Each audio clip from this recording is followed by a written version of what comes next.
A $10.5 billion deficit, food bank usage hitting record highs, and 370,000 children living in low-income households across the province. Queen's Park says it has a plan to ease the poverty burden in Ontario. And joining us now with their views on that plan, Elizabeth Zimmerman. She is Executive Director of the YWCA Niagara Region. John Stapleton, Innovation Fellow with the Metcalf Foundation. Laura Katari, Member of the Board of Directors of Canada Without Poverty. Yvonne Kelly, Coordinator at Freedom 90. And Stephen Gates, Director of the Canadian Observatory on Homelessness at York University. And it's good to have you 5 experts around our table tonight for this conversation about the province's latest venture on poverty reduction. And we're going to share what you already know with our viewers. Here's some of the bullet points on Ontario's poverty reduction strategy, this one going from this year to the year 2019. It recommits Ontario to its 2008 target to reduce child poverty by 25%. It will establish long-term goals to end homelessness. That's right, a long-term goal to end homelessness. It will index the minimum wage and boost support for training and employment programs, and it will continue social assistance reforms and use evidence-based policy with measurable outcomes. These are just some of the general thoughts behind the program, but I do want to get your sense on this latest version of what the government hopes will erase poverty. And let's get some feedback. What's your thought?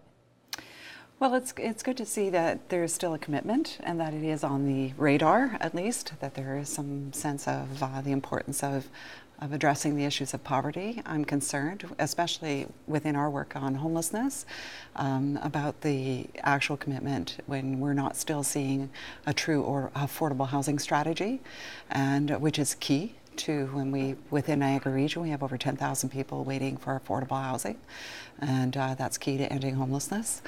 I'm concerned about the fact that we're still not really talking about, again, from a YWCA perspective in women's issues, a child care strategy, which is important for women who are trying to re-enter the workforce, and a discussion around living wage. When we want to talk about employment, employment's important, but we also need to talk about what kind of employment that is. We have lots of women and families coming through our shelter system that are working full-time.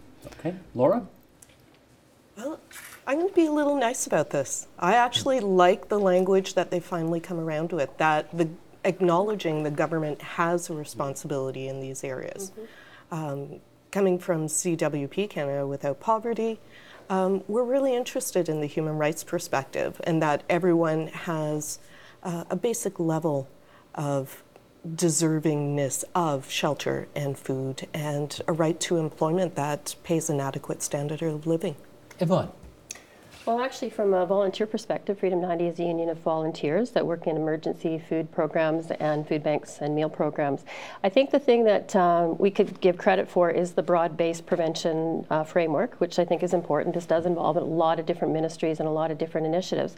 But at the end of the day, prevention doesn't necessarily help those who've already been sidelined by poverty for the last 20 to 30 years in this province. So those folks who are the most marginalized, large numbers of them who we see in increasing numbers at the food bank, won't live to see the consequences of prevention initiatives that we'll see the impacts over the years. What we need is something now. I think we've been saying for a while that we need urgent attention to social assistance rates, which are still 50 to 60% below the poverty line in this province. And also, as mentioned earlier by Elizabeth, a living wage. A minimum wage is an important marker for what we think people deserve in terms of quality of life, and it's unfair to say that because we're indexing it that we're keeping up with the cost of living, because we haven't even started close to a wage that does reflect the cost of living. If it was 14, an index to inflation, we'd be talking a different story. So volunteers have a unique perspective on this because we work at the front lines and we see what's happening. It's not getting better, and people aren't getting any younger, and that's why they want to retire before they're 90. Stephen? Well, I was very happy to see the Ontario government come forward with, as part of their plan, a plan to end homelessness. Because homelessness, I think, is what one would call a fusion policy issue. It isn't just about housing, it's about health, it's education, child and family. It's every aspect of government. And in Canada, strangely, Ontario is only the second province to even go down that road of saying homelessness is our responsibility. We're going to do something about it. So that's a big positive, that the language is good there. Now, they've left a lot of things to be determined, so there's not the investment or the actual plan to come, but we'll see how that goes in a couple of years. Devil's always in the details, isn't it? Yeah, and I think that the good news is we kind of know what to do, and it does involve more affordable housing. It involves more strategic approach to dealing with homelessness. We know what to do. So if we can hold them to account to actually putting in place a real plan with concrete outcomes, which is the language that they're using, then we may make some progress here. John. Well, I think it's very ambitious. I counted, I believe, 31 different initiatives in the poverty reduction plan. And using language such as eliminating homeless really is very, very brave. And I believe having Deb Matthews as the poverty reduction minister at the same time as she's also the head of the Treasury Board, a very interesting combination, because what you have in this instance is you have somebody who's dedicated to the idea that if you actually reduce poverty, you're actually going to have economic savings. And if we really believe that these investments will work, and I know in many cases, certainly homelessness, the cost-benefit analysis just knocks it out of the park in each case. So there's an instance where you could actually have real investments and actually realize savings over the long haul. You could, though, Stephen, interpret that a different way, which is to say it will take investments, upfront investments, to end poverty in Ontario. And the person who's in charge of that is also the person whose job it is to make sure that the ministries under her purview don't spend too much. How do you do both at the same time? Well, you do have to invest in it, and the savings will come later. And John's absolutely right. Like the evidence is absolutely clear on what will happen if you house people who are homeless. The At Home Chez Soi project in Canada, its largest housing first research project done anywhere in the world, showed that if you take that person who's been homeless for years, that hardcore, chronically homeless person with mental health and addictions issues, and you house them, for every $10 you invest, you save $21 because they're using hospital less, they're involved with the police less, their well-being is improved. So we have right to away. 5 years down the road, maybe 10 years down the road. Well, see, that's the trouble. They got to get to the next election. No, there will be a requirement for an investment, and there's going to have to be new investment in other areas anyway. If you want to prevent homelessness, we have to increase the supply of affordable housing. Right, and that's going to require direct investments. Governments in Canada have relied on market measures to expand the housing supply, and that's expanded the private housing market. It hasn't expanded the private rental market, and it certainly hasn't done anything about social housing. So there will be an investment required. Yvonne? Well, and let's not forget this isn't happening in a vacuum. I mean, there's reasons why we have chronically homeless people today. Yes. And so a prevention strategy, again, has always been the best one. It was the best one in the 80s. It was the best one in the 90s. But along the way, people have lost ground, right? They've been marginalized to the point where they're not going to be able to take advantage of that great new training program. So I think we have to take the blinders off and realize that at the end of the day, there are people that we're going to have to immediately help now, and we're going to help them significantly.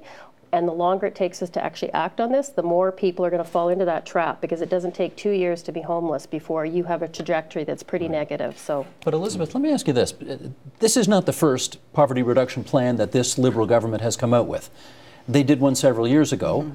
Now, they didn't count on the Great Recession coming along and derailing all of those plans, but the fact is they didn't meet any of the targets in that last effort. So how seriously do you take this effort? Well, I mean, I'm encouraged by the fact that they've reintroduced some of the funding that was cut, with the community startup and maintenance benefits. So to see that does show at some level there is some commitment. But I've been working in social services for 20 years, and I've seen a lot of ups and downs. And so, yeah, it's kind of hard to see. And I mean, as what Stephen said, you've got to be prepared to invest up front, and that's not always a popular way to do things in politics.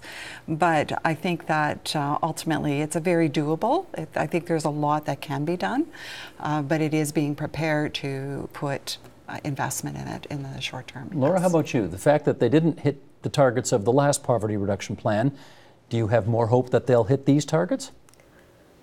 I actually do. I think there has been a change in attitude around poverty at Queen's Park. And I think that helps. In talking about prevention, as long as we keep focused when we develop the policies in the first place on things we can do to make sure people do not become homeless, to make sure people aren't left behind, the easier it is for people to get back up on their feet again. And there has been a dramatic change in language, but also in policy, in funding. They are starting to implement the commissioner's recommendations. Can I push back a little bit here? Sure. That's sort of my job here, so I'm going to do a bit of that. Go for it. This is not an academic discussion for you, right? Oh, absolutely. You're on not. ODSP. I am. You get Ontario Disability Support Program Yes. payments to help you make ends meet. Yes. Okay. There have been recommendations that have come forward for years now saying that those payments Are too low. don't come close to getting the job done. And yet, here's you, a recipient, saying you sense a new spirit in the air. I haven't noticed this government or the one before it do much on to improve those payments. So what are you seeing that the rest of us aren't? You're going to make me take off my board director hat and put on my personal hat. Darn it, I hate when you do that. Yeah, seriously, it is disconcerting. When I sit down at a table and we're planning, it all sounds great. On the front lines, it's really difficult, and it's getting more difficult each year that passes. As an ODSP, Ontario Disability Supports recipient, I am considered one of the lucky ones in the province. I get a higher rate than people on Ontario Works do who are singles. I find it hard to pay my hydro bill. I find it hard to have food by the end of the month. Enough money for transportation, even getting here today, which is a totally other story. So as much as I appreciate we will investigate, we're going to use evidence-based solutions, yes, of course, I want a clear-cut strategy last year. Right. John? Well, I think we have to look at, especially with social assistance, you're right, that the Liberals stood pat from 2003 through to 2013, but I start to see, just as just mentioned, that there really is a change. But I think in 1993, ODSP was $930. If you increase that by inflation to today, if it had kept up, it'd be over $1,300. And what is it? And it's $1,098 going into October 1st. So we have to keep in mind that we'd need a 21% increase in ODSP just to keep it up to where it was in '93. And that's not going to happen. And with Ontario Works, you'd need a 55% increase to bring it up. And that's not going to happen, right? Not going to happen immediately, but you did start to see some extraordinary increases to Ontario Works, up to $656 a month. It doesn't even bring it back to even nominally where it was back in the mid-90s. But at the same time, there is some movement, and that movement, I think, is what we're trying to say as a cause for hope. Well, okay, Yvonne, let me try this. Okay. Munir Sheikh and Francis Lankin were appointed a few years ago to come up with these recommendations, and one of the first recommendations they came up with was you got to increase these disability support program payments, the Ontario Works payments, significantly off the top to avoid a sort of short-term catastrophe in the lives of a lot of people who need these programs. And then as things improve, you can do other things further down the road. Absolutely. Did the government accept that recommendation? No, actually, they haven't really acknowledged it. No, they didn't. No. So again, I'm looking around this table and I'm wondering, where's all this enthusiasm and optimism coming from? Because all I see is recommendation made, recommendation ignored, and on we go. Well, I won't be your cheerleader, so I guess I could be the one to start on that one. From a volunteer perspective, again, our Freedom 90 group is mainly seniors who've been doing this work since the 80s and the 90s. I've got lots of people who say, I thought I was going to do this for 5 years. It was an emergency response. I was going to be helping out with poverty following the recession in the 80s, and 22 years later, I'm now the director of our food bank, volunteer director, I'll say. So I think there's a kind of a sense of frustration, feeling exploited, feeling like that social safety net that is kind of part of a government's commitment to all of its citizens, especially for those who've been, well, let's say, kept out, pushed out of the market economy, and those that are struggling to make ends meet even when they're working full-time at at low-paying service sector jobs, which, by the way, is where our economy is going. So I think we have to come to terms with the new reality. If we are only going to create those types of jobs, and we're going to not talk about that right now, we're not going to talk about the revenue generation that needs to happen to pay for some of these increases to make people's lives bearable, and we're not going to talk about the inordinate amount of support that volunteers on the ground are already providing, even though they can only meet 15 to 20% of the need that's out there. And not to mention the incredible cost of the growing second-rate infrastructure around food in this country, which is the restaurants of the poor or the meal programs that they have to travel and search for, and the grocery stores or the food banks. And so we've set up an entirely second-tier, second-rate food system for the poor. And that's just completely unacceptable, not to mention the cost. So, Laura? I love that you mentioned the second tier. Basically, first to go back, why am I being a cheerleader? We just came through austerity budgets from hell, where forget about talking about an increase. People were looking at cuts to the services we were receiving that were barely keeping us from the streets, quite literally. So that's where the rah, rah, rah. I do want to acknowledge a government and a language that says, yes, we need to invest. But the second tier citizen thing, even going through this current strategy, if you're a child in Ontario, you have merit. If you're homeless, you're deserving because we're going to save money by getting you off the street. But poverty in Ontario is such a wide swath of individuals. It doesn't acknowledge people with disabilities.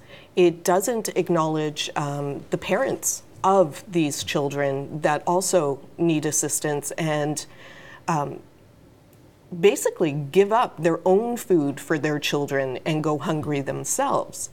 So in terms of human rights perspective, we're all deserving. And I think where I would push the government further is acknowledging that we are all equal and give up this deserving and undeserving attitude that seems to. Let me follow up on that, and that is, Elizabeth, you can't solve a problem if you don't know what causes it. Are you satisfied that the government of Ontario understands why there is poverty in this province today, and therefore, if they understand it, they can figure out how to fix it? No, I'm not convinced. I mean, again, I'm going to come back to talking about living wage and talking about job creation. And, you know, when you look at the Ontario Poverty Strategy, they're talking about creation of jobs, but there's nothing in there that talks about what those jobs are going to look like. And it really worries me because there is this movement. When you look at where job creation is going, and it is the service industry where it is minimum wage jobs, and it is not, it's precarious employment. And that worries me an awful lot, that, you know, coming back to what Stephen talked about, it being homelessness being sort of at that, what did you say, a fusion issue. And it absolutely is, because when I look at who's walking through the doors of our shelters, it is everything from those who are dealing with the mental health and addictions issues and the chronic homeless, which the Housing First model is a wonderful model for, but it's not addressing the issues that are working families that are losing their housing because they're making those decisions between paying the rent and fixing a car that takes you to your job. And that's the piece I think that worries me the most, is that we're not addressing that. We're not talking about, you know, wonderful that we've raised the minimum wage to $11, but you can't live off of $11 if you're working full time and you're a single parent. And but okay. That's not the profile of a typical minimum wage earner, though, is it? I mean, there's a lot of people who are in university who make minimum wage, a lot of teenagers who make minimum wage. Well, you're seeing those who are crossing our doorstep who are working, and we have a lot of people who are living in poverty who are working. That is their profile. It is that they are working full time, or they are working, and you know, in Niagara we see, of course, it's a very much a service industry economy, and I find that really disconcerting. That if we really want to address poverty, these are some of the pieces that have to be part of the agenda. Okay, but Stephen, they've made a promise in this poverty reduction strategy to end homelessness They haven't just said we're going to reduce it by 20% or whatever. They have said we're going to end it. Is that really a promise that any government can legitimately make nowadays? Yeah, it is. And when we say end homelessness, we don't mean that nobody will ever have a crisis that leads them to lose their housing, but it means that we're going to eliminate those things that keep people in a state of homelessness for a long period of time. And they'd be what? And well, it is things like inadequate income, the lack of affordable housing, and the kind of supports that many people need to obtain and maintain housing. And so we actually have learned a lot. Like, I don't think we could have said that 5 years ago in Canada, but we've learned a lot about how to do it. And we've also learned about the role that the province can play. And I think in Ontario, we should look westward to Alberta, where they have a very active provincial government that's reorganized its human services. They got oil. It isn't just that. I mean, they've also done things in a very different way. They can make choices too, right? They could have decided to, let people who are homeless pull themselves up by the bootstraps. But instead, they decided we're going to do something. We're going to address how healthcare contributes to homelessness, how corrections does, how child protection services do. We're going to take that on. We're going to implement very clear practices like housing first. We're expanding the affordable housing supply, and we're going to be very planned in this approach. And so we can learn from them. Steve, you're saying that can a government do this? And I take from comments we've just heard that, in fact, it's not just government. You have to have all of civil society involved. You have to have nonprofit. You've got to mobilize the nonprofit sector. You've got to mobilize the business sector, and that's what happened in Alberta, in the Calgary.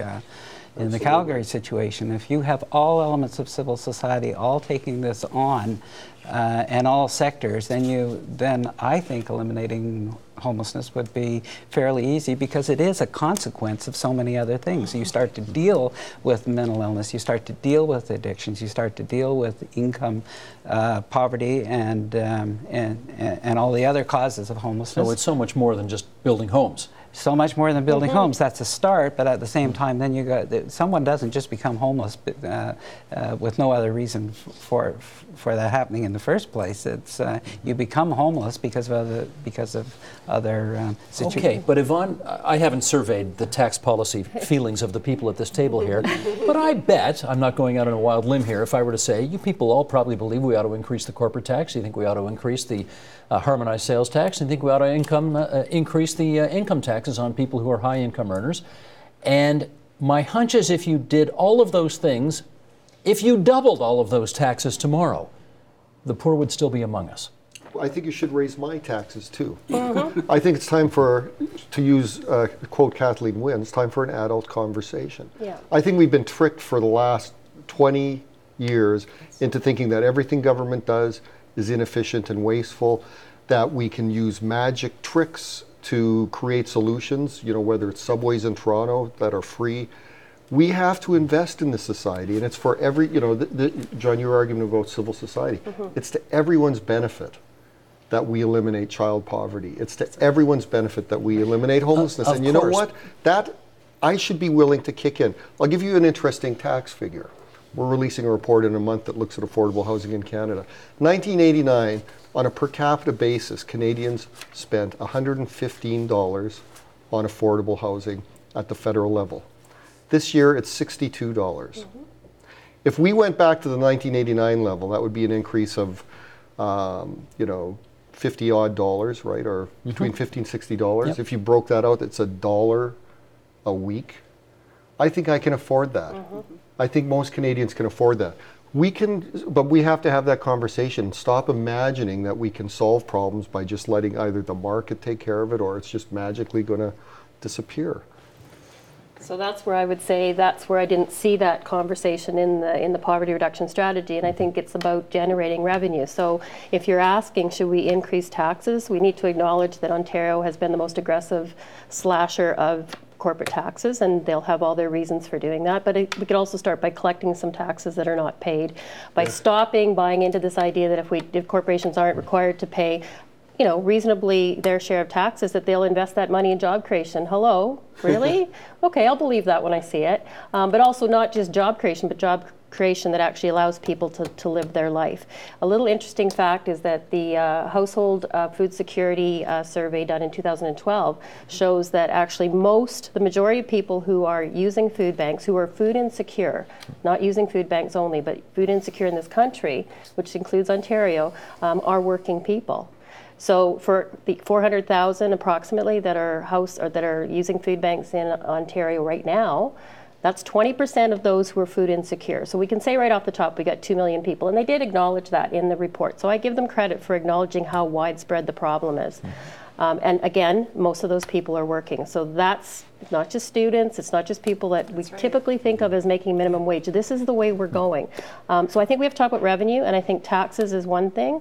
And I think we have to start to recognize across the world, OECD countries are facing this increase in reliance on charitable emergency food sources because inequality has increased to the point that it has. John? Many people think that poverty is an individual deficit that the poor have to overcome on their own. And when anyone says that to me, I say, you realize how expensive that is if people are going to overcome it on their own. Because you're going to have people with addictions, you're going to have people with mental illness who are going to need various degrees of supports. And so that aspirational idea of many Canadians who want people to bootstrap themselves up, hey, it's a great idea, but in the sense that how much that costs, I say to those people, you're paying an awful lot more in emergency rooms, and you're paying an awful lot more in terms of the criminal justice system by not having the supports in place. It would actually be a much cheaper option. Okay, but go ahead, Stephen. Oh, well, and to build on both your comments, right? Like part of the idea of the bootstrapping too is that accompanied with charitable services like food banks, well, you know, everything's kind of taken care of. We've got emergency shelters, soup kitchens, food banks, and that kind of lulls us to a confidence that things are being taken care of when they're not. The food bank system in Canada, as wonderful as it is not ending hunger in this country, not even close. It's a Band-Aid. It's a very small Band-Aid, and so we have to understand that and recognize that these systems that we have in place because of failures elsewhere in our society to deal with issues aren't doing the job, okay, and they can't be expected to. Having said that, Elizabeth, I think we're all, old enough at this table to remember back in the late 1980s in Ontario when the economy was going gangbusters. And the Premier of the day, David Peterson, said there are still a lot of people on welfare in the province and we're going to help them. And they dramatically increased welfare payments, welfare rates for people who are on social assistance. And despite the fact that we had a fantastic economy growing by leaps and bounds, revenues coming into the provincial treasury as never before, the numbers of people on the welfare rolls went up, not down. And I wonder how you make the case to somebody who says, you want to raise my taxes, you want the province to invest more in all of these areas, and yet the last time we tried all this, we actually created more people who are receiving welfare, not fewer. How do we explain that?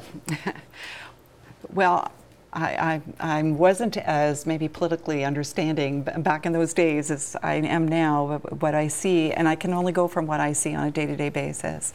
And what I see is that there's there's a good case for ensuring, first off, that people don't fall into the poverty trap to begin with. Because once you get in there, it becomes so challenging to come out because life becomes so much more complicated. I also see, even within my circle of friends and coworkers, how important investments are into people, because people do move on if they are given the right supports, and that this concept of blame and concept of people being lazy and not wanting to work is not true. I grant you that, but the sense was, if we make it too easy for everybody to access, they will, and then we don't solve any problems. I would dispute that anyway, because it just is, I don't know what evidence you're basing that on, but I'll tell you this, there was research done on welfare recipients in the 1980s that showed very clearly that the overwhelming majority were on for a very short period of time. So in fact, So in fact, it was working as it should be. That is the evidence. That is you the come evidence. on for a few months and then so you we go have, off. Yes. So we have to be careful to, there isn't a lot of research that shows that raising rates actually draws people in, because we're still talking about fairly extreme poverty. If you brought the welfare rates back up to the 1993 levels, it still won't allow you to get a decent apartment in Toronto and Sure. eat properly. So this idea that somehow welfare becomes a disincentive to work, it's just not true. You can add up the numbers yourself. What's a minimum wage job, which also isn't a living wage, versus welfare? It's not an incentive. Yeah, you had this mythology that somehow we raised social assistance rates and then all of a sudden the caseloads went, just ballooned. Well, that was the experience in Ontario in the late 1980s. We were about 6% of the population in 88, 89, and then by 1994, absolutely the case that we went to an almost unprecedented 12% of the population of Ontario receiving benefits of some type. At what year? In March 1994 was the peak. Oh, well, was the in the absolute middle peak. Peak But of the recession at that that's point. the point. We had the longest sustained recession that we've had in the last 50 years. No, I know, John, but it happened before the recession kicked in. It happened in the late 80s when the economy was still good. It simply did not. The caseload started to go up in the early 90s. You weren't seeing that. Yes, you had some increases in 89 and 90, but you didn't start to see the real caseload rises until 93, 94. That's after 3 and 4 years of sustained above 10% unemployment. We had nothing like that in this short, sharp recession that we call the Great Recession. I hear you, but I'm also hearing you acknowledge that before the recession kicked in 1990, the numbers did go up. Yeah, well, you are there's saying that. correlation and cause here. I mean, there is. Laura, bail me out here. Yeah. I'm going to put that almost completely aside, and this idea that the rates are so lucrative. Yeah. I don't think anybody's saying that. Yeah. Well, but if you're taking the correlation that soon as you raise the rates, more people will want to be on it. If you raise the rates by 40% for Ontario Works recipients, you still wouldn't clear $1,000. So you're looking at something that causes you social isolation, barely able to afford food, and to provide shelter. People don't go from a wage that provides them with the ability to socialize with their friends and family and buy birthday gifts for each other. They don't give all that up to go on the system. It's but the mythology is there. That if you raise the rates, it's just too appealing. People will just sit at home and not work. It's not fun. It's not healthy. And it's quite depressing at times. And the research shows that people want to work. I mean, there's lots of evidence to show that people want to be self-sufficient and self-sustaining. So it is a great mythology that unfortunately has taken, it has incredible impact on policy and decision making. Is we're so concerned that and you could read that even within the new strategy, we want to have ensure that there's not any disincentives to work. And but the reality is that people do want to work. And I again, coming from my own experience working within the YWCA, it's when you see a woman come through the door, and I was talking to somebody the other day, and she was so excited because she was potentially getting a part-time job working in retail that wasn't going to do really, except for giving her that sense of I'm in charge of my own destiny, and I'm now making my way back up into independence again. So I think that we need to look further into what are the implications of not doing some of the things that we're doing, of having that long-term, that people are entrenched in poverty for long-term periods of time, and what is the actual economic impact of that? And I think those are the pieces that we really need to talk about. But Brian Mulroney used to say the best social program is a job. You still believe that? I believe if it's a good living wage job, absolutely, that it has impact for those who are able to do that, because we also have to address the fact that there are those who are not able to work full time. again, coming from a woman's perspective who have small children and you don't have access to adequate daycare, maybe having that full-time job is still not the answer that you need. It is a broad range of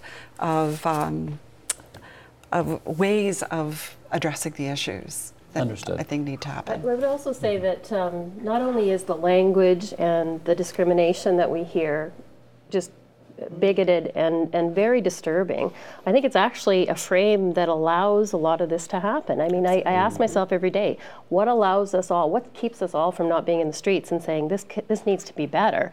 Why are we nitpicking about, oh, someone might not go for that minimum wage job because they get health benefits, which is a severe, is a not an insignificant thing to be able to have some form of health benefits when you're on assistance. Why are we not saying this isn't okay? And I think bottom line is we still buy into the deserving and undeserving. And I think that goes back too far for us to be holding on to that. And I think it's classism in a shape and form that allows us to feel okay about that. And that's why charity comes forward as the only, the thing that we fall back on. And we're certainly not here to bash charity. People are relying on charity from day to day just to survive. I know our members of Freedom 90 say, we will volunteer until things get better, unless we are 90 and we're not getting any younger. But the thing is, we can't rely on that as a long-term sustainable approach. And it is twofold. It not only keeps people where they are, we go out and travel around the province to different areas. We talk with food bank volunteers about what they think about doing this for another 20 years. We talk to the recipients and we bring them all together and we say, what do you think if this doesn't get any better? What do you think? People break down and cry because they can't even imagine tomorrow, let alone 20 years from now. So it's that indignity people want dignity, they want work if they can work. They don't want charity. No one wants to receive charity and the messages that go along with that would say you're less than. John? Just one other trip back to 1989 and 1990. I can tell you at that time the single social assistance rate was 70% of the minimum wage. And that's not because social assistance was too low. It was because minimum wage was far too low. And that disequilibrium did create a situation, 70% on social assistance is almost replacement rate, and that's what we see in pensions. But the rate now is 37%. The single social assistance rate is 37% of the minimum wage. So we are in many ways awash in incentives, and all that worry that you had back in 1990, it just is not, the situation is just completely different. Okay, but Stephen, having said that, everybody around this table would probably agree that the job creation record of the private sector over the last 5-6 years has been pretty terrible. And they're sitting on a lot of dead money, and we've heard all these arguments before. If you doubled corporate taxes tomorrow in order to create a new pool of money that you could invest in a lot of the things that we're talking about today, what do you think that would do to the ability of companies, big or small, to create jobs for the people that we are talking about tonight? Well, I think that there is room to increase corporate taxes. I think the big period of economic growth in Canada and the United States was in the 1950s and 60s, where corporate rates were higher. Right? I think corporations, obviously, if you're an investor, you're going to take the tax into account. But I think that we've certainly shown that lowering rates doesn't unleash investment. And so that simple equation that if we raise rates, it'll, people will pull their money away. If we lower it, they'll put it on the table. We can't say that at all. There's certainly room to raise it, and I don't think that would affect the economy in a negative way. Is there, yeah, Elizabeth, you were going to say. I was just going to say, I come back to the statement I think you made, John, about, bringing both, all sectors together, bringing business, nonprofit, and the governments together to say, wouldn't it be amazing to have, to sit around a table and say, what can we do about this issue? Because the reality is that, would increasing corporate taxes create good quality jobs? I don't know. That's hard to say, because we know jobs are driven by the market and consumer needs and all the rest of that.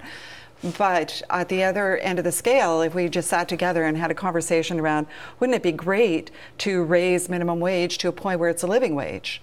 And that people, when, again, as I said, the number of women coming through our doors who are working, that already would eliminate a sector, a percentage of the population that wouldn't be living in poverty anymore. How many people wouldn't get hired because no one would want to pay $15, $16, $17 an hour for somebody for a job that the market determines is worth 10? But that's where the conversation has to take place, and we have to have a change in how we view all of this, that we see it as a civil society, and that it is all of our responsibilities. And I know that sounds really off the wall, but wouldn't it be amazing if we actually did have those conversations to say, what could we collectively do? As we're having this conversation collectively, I think just got a few minutes left here. Let's put this question on the table to finish up on. There may be an assumption that this is government's problem to solve. And I wonder, Laura, how much of the solution to eradicating poverty is not in government's hands at all, actually? It's in other people's hands or other places? Well, for me, my perspective on it, government is not necessarily there to shell out dollars to a solution. But I think governments can create the context for the conversation. Mm-hmm. I think they can enact policy and legislation that ensures we remain on a social path by addressing me as a citizen of this province instead of a taxpayer. And what is my social responsibility? And until we do that, I don't think we will be bringing private sector to the table with the service providers and the people with lived experience to say, you know what, I'm trying to get from here to here, and I can't get there because this and this and this is in the way, and have everyone come together and actually talk about it. Right. But Stephen, the government can't force anybody to hire anybody, can it? No, they can't, but I think what you want to do is create an environment where people do start to see that there's, that caring for other people matters, but also that there's an interest. We always are concerned about companies fleeing to the places where the wages are the lowest, and we've seen that, right? But on the other hand, there are lots of businesses that want to be in a place where they can attract good employees because there's low poverty, there's a vibrant society, that kind of thing. And so I think a case can be made to business as well, that and to the citizens, that we all do better when we start to eliminate those extremes. We all do better, and that's the case that has to be made. So government has a role, but so do you, so do I, so does business, so does the nonprofit sector. Everybody has to be there. We have to have that language. We all do better when we all do better. We all do better. The point is, the government is us. I mean, this is our collective way of being able to talk about this and to deal with social problems. I think what we need is for the government to realize their potential. You know what I got to do? And you're going to cut me off. I am, because we're out of time. Okay. I got to save time for the next person. Anyway, thanks everybody. Great discussion. Appreciate you coming into Leaside tonight. We need 5 more minutes. Support Ontario's public television. Donate at tvo.org.